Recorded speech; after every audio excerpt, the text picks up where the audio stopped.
Basically, it's Trade Day 3 asked, do I recommend working part-time while in the, like, when you're fresh coming out of barber school, working part-time and being in the shop, or just working, like in the shop full-time?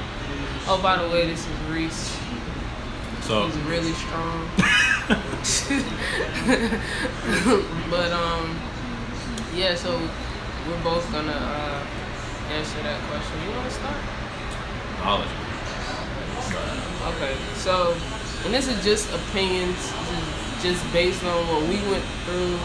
I'm not telling you what to do, because it's probably bad advice. Yeah. But it depends on where you Every are in life. situation is different also. Yeah, very different. So don't just up and quit your job like I did, but just decide what's best for you. But with me starting out, like, I had a strong support system at the time, and they were willing to help me while I was in barber school. I didn't want to work while I was in barber school because I wanted to go straight through it. The program takes 9 months, and I started January 3rd and finished December 14th. That's a year, but we had breaks in between. But I wanted to go straight through it. I didn't want to have to worry about the job thing. Obviously, if I had to, I would have, but I was just in a good position where I didn't have to. And thank God for that. So what did you do while you were in barber school? So while I was in barber school, I actually went part-time, and I was actually up in Ohio, and it was just me and my girlfriend. So I didn't have any family around me to have the same support system. So I did work while I was in school, and the way I kind of got out a little bit quicker than what it would have took me was, coming to school a little bit earlier, a lot earlier, staying later, and those 2 hours or 4 hours sometimes throughout the day will kind of add up over time to kind of add up to a full day as if I was there all week or something like that. So I just didn't have the opportunity to take the same chance that she did. So Would you have rather to not work and go to school? So yeah, no. So the reason why I would say I'm glad I was working while I was in school was because I did get a chance to save up. So I was able to save my job money and the school money that I was getting from my tips to pretty much get me to the point that I am now, or I guess you could say moving to Charlotte and doing my own thing now, and where I was able to get into Barber full time. So me working that time over, I think it took me a little over a year and a half. I used that time to save my money so I could go into Barber full time once I was done. The only reason why I wish I didn't work was from a skill standpoint. I felt like every time I was coming back to school, I was having to knock dust off from not cutting hair consistently. But everybody else around me was kind of, you see them coming to school every day, you see somebody that never picked up a pair of clippers get better and better and better because it's all about repetition. So just from a skill standpoint, I wish, I had more time to invest in the barber school. So,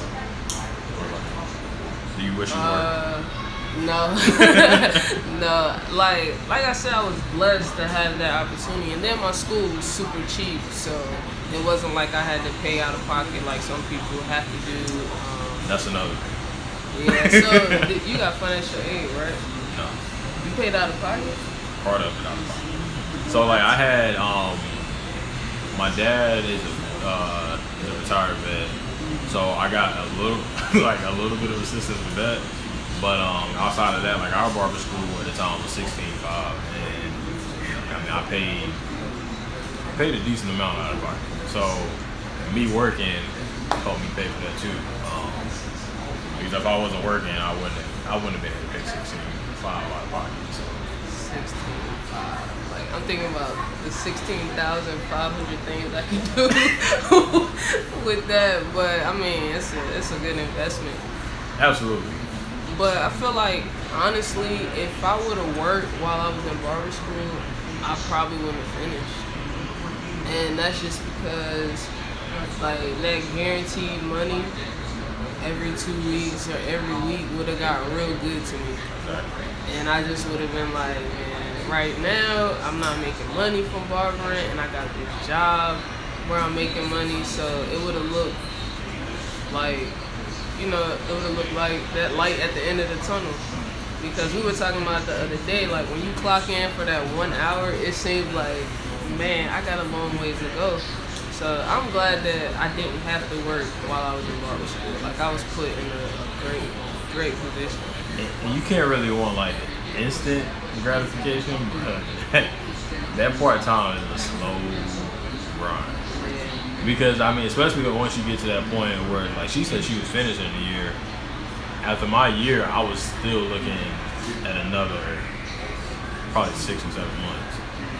Another thing is, in Ohio, we had 1,800 hours versus 1528 here. Yeah. So that tacked on almost another 300 hours on my end. So that's why it took a little bit longer anyway. But this is like a really slow grind when you just doing it part-time. And then not to mention, you got work and you got to make sure you're up to par on that, because I was more so in a corporate setting and it wasn't really time to, slack. So I was like studying for whatever I had to take when I go to barber school at night. And then like having to come in there and take tests whenever we had class or whatever. It was a lot. And continuously doing that for a year and a half was a struggle, to say the least. I can only imagine. But the one thing that not working for that year taught me, because even though like I had a support system, things were still limited. Like I didn't have spending money to do anything extra. It was like the money that I had or anybody helping me was like food and gas. Like I had the most raggedy car that wasn't even my car.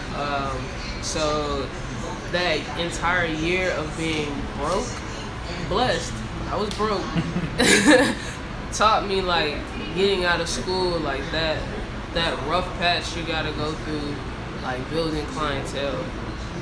Because if you don't put yourself in the right position, or you're being stubborn or whatever it is, it could definitely be a struggle in the beginning. But I just really felt like I've been there before. Like I've been broke. I was broke for a whole year. So like these few months, like me building my clientele is gonna be nothing. I've been broke before. I know how to be broke. So I was glad that I went through that. And I'm just grateful for the people around me. But I pretty much like gave up everything to go to school, and I don't regret it at all. Like I would do it again. Like I definitely would. Never mind. Never mind. That was a long time. Never mind. I don't know about doing it again. But so what about like your transition from barber school to being in the shop? Were you still working, or how did that go for you? So I don't leave this part out. When I was getting out of barber school, we were actually planning on moving to Charlotte because my girlfriend got a new job in Charlotte. And pretty much... so you were moving from Cleveland to Charlotte? No, from Dayton. Dayton, Ohio. Oh, okay. Dayton, Ohio to Charlotte. Okay. So, and this was like shortly after I was getting out of barber school. But what that allowed me to do was, like I said, I was still saving money. So I was still working up to this point too. I had already graduated. In Ohio, you're already a registered barber once you pass the board. What? Yeah, right. So, I worked in the shop for a little bit in Ohio on the weekends still, pretty much putting the same hours that I was doing in barber school on the weekends in the shop. And I just pretty much replaced it. Yeah. And so that did what I got insight on the fact that I needed to be doing this full time. Like, I'm glad things lined up the way they did because it gave me a chance to experience that part time for me really was not enough. And it's not, like, to me, barber is not something you can kind of just dabble into on the weekend. Not if you want to be a dope barber as far as from a skill standpoint. Yeah, unless you've been doing it like a long time, you just starting out. You gotta be in there. It's all about reps. Yeah. Like, she always come over here. You how do you say when Celebrity barber? No, not the celebrity. I was snapping. She be like, so you snapping again over here? I'm like, we got to put in a lot of time to be snapping. Yeah. You know, so even when you snapping, you don't feel like you snapping. Exactly. That's a different topic for another day. But yeah, so I did go through that time period where I was going part time, but once I made the transition to Charlotte, I just put in my mind that I said I'm just gonna go into full time. But with me working when I was in school, I did have the money to take that chance. So like I forgot the exact number, but I had enough saved up to where I was like, okay, if I don't make a dime for I think it was like 3 or 4 months, I said I'll be fine. Which I know that wasn't realistic because it's not like nobody's gonna walk through the door or I'm not gonna have anybody in my chair, you know, throughout this time period. But I was just saying worst case scenario because it was a process too of me getting the paperwork done in North Carolina, which you gotta stay on that. So yeah, to say the least. So you know that whole transition was tough, but I knew I needed to do it full time. So, like, would you? So if you had to do that part over again, would you just like jump into the shop? Absolutely. Because of the reps? Well, it's you can't. Like I said, you can't kind of like dibble and dabble in it and think. First off, you can't be new and dibble and dabble and think you're gonna be nice every Friday when you come in or every Saturday, and you ain't cut hair from what Sunday through Thursday. You ain't picked up your hair clothes. You cannot think you're gonna be nice when you come in on Friday. Like even if you are good, your first couple haircuts, you gonna be knocking some dust off from that week. I even find when I come in like the next day, my first haircut of the day takes the longest. And it's like it may be dope, but it ain't gonna be where you like. You can be like, man, I could have got it a little bit better. Yeah. And it's like for me, like the way I look at it was, I don't know if John is up here. I don't think he is. I put him on. But anyway, like me and John was talking about this. The time that you are putting into a part-time job really is the time you could be putting into the shop. Even if you work in, you know, let's just say you in a shop. I'm just using, you know, shift times or whatever. You in the shop from 9 to 5, but you wanted to work from 5 to 10 at night. Mm-hmm. Why not just stay in the shop from 9 to 10? That's the way I look at it because it's not going to be like nobody's going to show up. And at this point, you should have put in the legwork too to get to the point of where you have people coming in, whether it's appointments or whatever the case may be. Ghetto trap up. Ghetto but yeah, so like my thing is, if you're gonna put in time to go to be at a part-time job, you might as well just put that part-time effort and time into being in the shop. And like being in the shop doesn't always mean you cutting hair either. I mean, you could be in here. First off, you can be here learning. That's the biggest thing if you're just getting out of school. Fortunate for us, we in the mall, so you about to see somebody walk by in 2 seconds. Boom. People do that all day here. All day. So if you're in the shop, you can pass out cards. You know, even if you're in the shop, and like I said, we in the mall, so if you're cutting hair, somebody may be walking by and like what you're doing. I've had people come book appointments like that, you know, if they see what I'm doing, and they'll at least give me a try, you know, even though I'm new to the area. They see my work firsthand. It's not really an Instagram picture. They just see the work right there. They see me putting in the work. So, and if I was at a job, I would have missed that opportunity, you know. So. And again, everybody's situation is different. Like, we don't have kids. We are married. Like, we don't have those types of things to worry about. And I don't want to speak for anybody that does. But, like, at some point, you got to be willing to say, man, I'm going to make the sacrifice. No pun intended. I'm going to make the sacrifice to go out there and do what I got to do if this is something that you really want to. I've seen a lot of people get discouraged when they first go in the shop because, like, one thing, like, another campaign that I'm going to start is, like, you can't cheat the grind. Like, you gotta take the steps and not the elevator. We see people on Instagram, we see people on YouTube, and they got all this success, they're great, they can knock out haircuts, clientele booming, they got nice shoes, nice car, all this stuff, and they didn't get there in like 6 months. It takes time. Like, it definitely takes time. When I first started out, when I was working in the shop, I was barely making enough money to feed myself. Like, it was sometimes it got tough. Like, I could feed myself, but it wasn't much else that I could do. So you gotta understand that it's a process.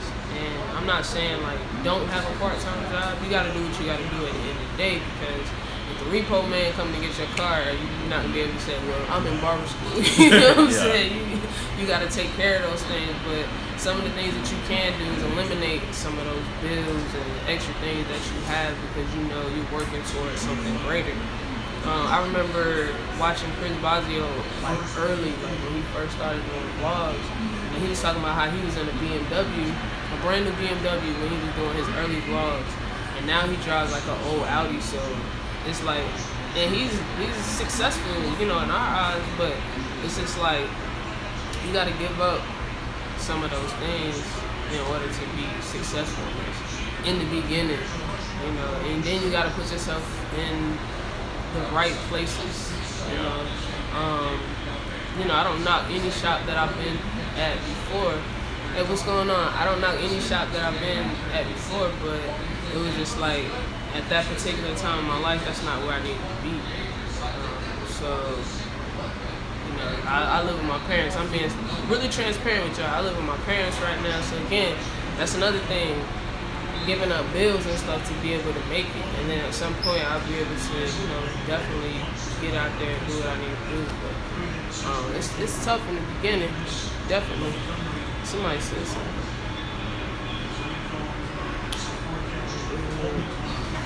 My dude Reese, preacher. Oh yeah. He's a preacher. It was it was Lefty the Barber. Oh yeah, my boy Alex. What's up, man? And another thing too is she's talking about a preacher. Preachers. Another thing is, man, like, no time will ever feel right. So no amount of money. That's why I said I couldn't put a dollar amount on it, because I couldn't remember. I kept telling myself, I was like, okay, when I get to this dollar amount, that's when I'm gonna make my move. Or like, when this time hits, that's when I'm gonna make my move. And then all of a sudden, my girl was like, hey, I got this new position, and that's in Charlotte. That's where we want to live, so we moving. Yeah, that's what we want to move. Yeah, so and I mean, like, what I'm gonna do to her knows, you know, to that, but like, at this point, it was like for me, I had to just put it all on you know, I had to step out on faith and just be like, man, I'm just gonna make it happen. Like, I was here and like every day. Only day I wasn't working was Sunday, and I still really don't work on Sundays. But I was here like open and close every day. I mean, really before open and staying past close. Like, I was in here making sure nobody walked into the door. I didn't know if a janitor at the mall wanted his haircut, but I was like, look, I'm gonna be here. because like I had to make it happen because I wish I was in her situation with the no bills part, but I ain't got that. It's a gift and a curse. Yeah, exactly. So it's like, it's that's exactly what it is, a gift and a curse. Because it's like, yeah, for me, I mean, it's just me, my girl, and the dog, but at the same time, we still got bills coming in. So it's like, man, I really want to do barbering.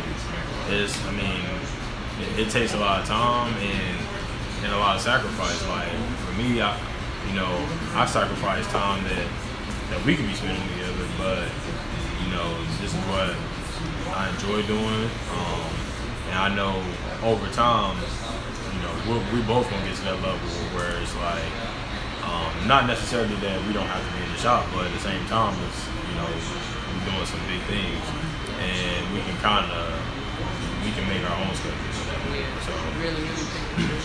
So yeah, it's like when you really think about it, like even the short time that I've been here, it's like the sacrifices that I made was super small compared to like the freedoms that I have now. If I got something going on, I had a family emergency last night, I didn't have to go talk to the boss man like, hey, something's going on, and the boss man be like, okay, you still got to get this work done, you still got to do this. I was able to go and take care of what I need to take care of, and that's something that I always wanted, like that freedom.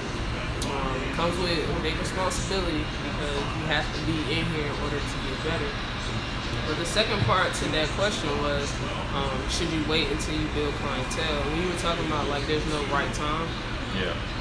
Because the truth of the matter is, and you touched on it, is like you're not gonna be able to build that clientele. Like maybe I don't want to speak for everybody because there are people who have done it, but I just feel like you're gonna be tired. Well, actually, I did. Like at the end of last year, I went going through a tough time. I went and started working at Walmart third shift. So I thought I was gonna work third shift at Walmart. I was gonna work in the shop during the day and sleep. And that didn't happen. Like it started to get to the point where I would show up to the shop and I just wanted to sleep. So I would sit in my car and sleep. I wouldn't be in the shop. I'd go in the back of the shop. I would sleep. And it got to the point where I slowly stopped going to the shop, and like I hated for that to happen, but it really opened my eyes. Like when I would go into Walmart and start working, I'd be like, man, this is not what I want to do at all. I can't do this. There was somebody there telling me what to do, determining how much I make an hour. Yeah, it was like you get 2 15-minute lunch breaks and an hour lunch break. I just feel like, what? Yeah. And I'm not trying to diss anybody's job, but that's just not something I want to do. And it's just like if you're trying to build your clientele and put in any effort, you just have no time. You're tired all the time, and you just really want to just cut hair. That's what you want to do. So. You just gotta put yourself in the right place, the right shop, and I promise you, you will be okay. I don't know. Go ahead. Now, I was about to say, part of it is like your effort in building the clientele overall. Like, going back, touching on everything you just said. But like, one thing about both of us is we live in Charlotte, but neither one of us is from here. We're both from Eastern North Carolina, and I done been around. She moved from Eastern North Carolina to here. I done been to South Carolina, Ohio, now here. We didn't have clientele when we moved there. And how long has it been since she moved? Like 2 years? Yeah, here in this particular location. Yeah. Like, not that long. Even when I was at the other one, like, yeah. So it's like, she's still in the building phases now, but she can attest to like how much I'm cutting now. I cut a lot of hair today, and I'm not from here at all. I didn't wait until I was like, well, I know this amount of people, so now I can go into the shop. It was like, man, a lot of things I did, I just did everything everybody else really did. Like, kept keeping business cards in my pocket for when I was in the gas station. This dude came up to me and was talking to me about waves. And then next thing you know, we ended up talking. I somehow slid in that I'm a barber. give him a business card, told him to come see me. So cut his hair one time. Then like, you know, being in the food court, I don't know if y'all seen Vic Blend's video about, you know, how to get somebody a chair. He was saying something like to the effect of, man, you'll be a good canvas. You know, let me, you know, I know I can kill a haircut on you. Something to that effect. I don't want to completely say it verbatim.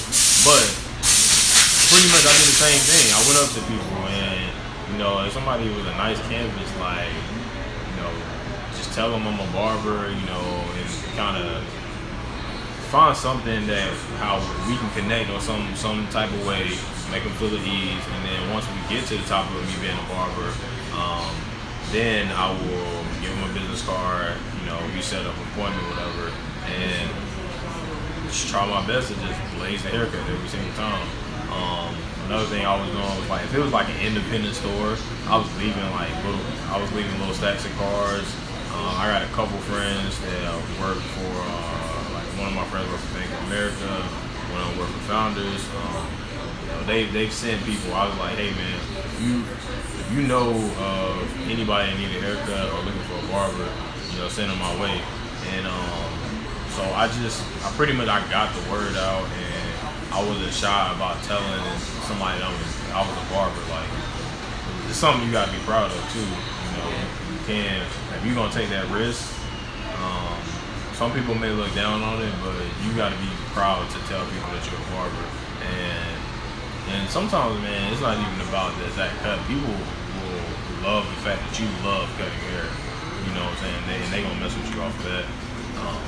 But like I said, man, I did whatever everybody else wasn't doing. That's what I try my best to do, and it's working so far. So I wouldn't really worry about clientele going into the shop. It's gonna be a grind though. Like, it's gonna be times where you sitting down, you watching everybody else cut. Yeah, I had moments like that today. Like, but at the end of the day, it's like I'm looking around at everybody's cut, and just because I learned this from another shop that I was at. He was telling me, make sure you pay attention to who comes in the shop, you know, every week, because yes, there are other people's clients, but when they come to a barbershop, they feel like, you know, everybody in here can cut. It's a nice shop, everybody can cut. So I'm paying attention to like Reese's clients, not to take his clients, but if it's one day like Reese's booked up and so she can get you, I know what they get, I know the texture of their hair, I know what he does, you know, so I don't have to ask too many questions. And you know, it's probably not going to be exactly like he cuts, but it's going to get him to, you know, the next time he can get up with Reese or whatever. Because, like I said, being in a good shop is super important. And we'll probably do like a whole nother live about that, but you don't want to be in a place where it's dog eat dog. Like, it's like Reese will throw me people all the time, like, oh, she open, whatever. So being in the right shop is super important. I was about to say, if you are sitting around too, that's a good time. If you new, that's a good time to learn anyway. You know, like Fish over there cutting hair, but when I first got here, if I wasn't cutting somebody's hair, I was over there watching. You know, it's no reason why somebody been cutting hair for over really like 5 years, let alone for him it's 20 years. Like if somebody got 20 years worth of experience sitting in front of you, they know something that you don't know. So there's no reason why you shouldn't be watching them whenever you got some free time, because you're trying to make it to 20 years. You're trying to make it to a year, you know what I'm saying? Because a lot of people get into this and I mean they don't make it, man. They go back, you know, to working or which, like we said, there's nothing wrong with that, but that's not what we're looking for. And I'm assuming that's not what y'all looking for either, because y'all wouldn't be on this live. But like I said, man, you should be learning. You should always be doing something that you just chilling. Right. And even if it's like you're learning what to do, you can learn what not to do too. Right. And you know, it's not to, you know, take someone's client or anything like that, but if you see there's a barber that's really not in the shop like that. But they have a few clients that come in or whatever. Like I said, watch what they do. You might can do it better or whatever the case may be. And it's not to take anybody's client because they're not in the shop. They're giving them away. So it's like you can learn what to do, what not to do. Don't develop bad habits. And a lot of people always ask me, like, did I know how to cut hair before I went to barber school? I was kind of glad, like, I didn't. I went in, like, a blank canvas. Didn't know good, bad, whatever. So don't be afraid of that part. Just go in there. It's like going to school. Like, when you go to kindergarten, you don't know anything. You just go. So don't worry about that. But, yeah, if you want to work a part-time job and work in a shop, like, just understand, like, you gotta really stick with it, because if not, you're gonna fall by the wayside. And that money every 2 weeks is gonna get good to you. That money every week is gonna get good to you. I always say like this is it sounds like we need to get a pocket. But I always say like this is my plan A through Z. Like it's other things that I know how to do if God forbid my hands fall off. But this right here is like my plan. Right, God forbid. But this is my A through Z. Like, I don't have anything else. This is it. And can't really hear. Oh, I hope we haven't been talking the whole time. I know, right? But yeah, I don't want to be. Us now? I don't want to be able to like say, you know what? I don't need to be here today because I got this job I can go to get this easy money, because it's gonna turn into just not being there. So make sure that you stay on your P's and Q's if you're gonna work. If you're gonna work, stay on your P's and Q's. If you're not gonna work, be on your P's and Q's times 10. Times 10. You got to be. That's the only way. Jay the Barber, what's going on? Got anything else? So I really think that's a wrap, but I think we're gonna do this more often. So if y'all got questions, my Instagram is Olympus Cuts, just all one word. That's OLYMPUSCUTS. So yeah, so y'all can if y'all got questions, y'all can hit me up. Obviously, what's up, and ask away. What we'll try to make videos or going live and just answer some of these questions, because a lot of times people want to ask, but really don't know who to ask it to. And like I said, we don't got all the answers, but we're gonna give it to you from our perspective, and hopefully it helps whoever. We still new and fresh, so just telling y'all from, like we said, our experiences. How long you been out of school? August. That's it? This dude been out of school for a year. He's a celebrity. Listen, if people can't get in with him, they be like, I'm coming back later. I'm not a celebrity. Y'all see these jerseys on the wall? I'm not but Fish back there is a celebrity. Oh yeah. We'll get Fish on one day. Get him to tell about all the great things he's done. But look, we out. It's late. Miss Kelly. That's baby. my girl. Hey, I'm on the way home. This is home girl. No, Alright, we out. Alright.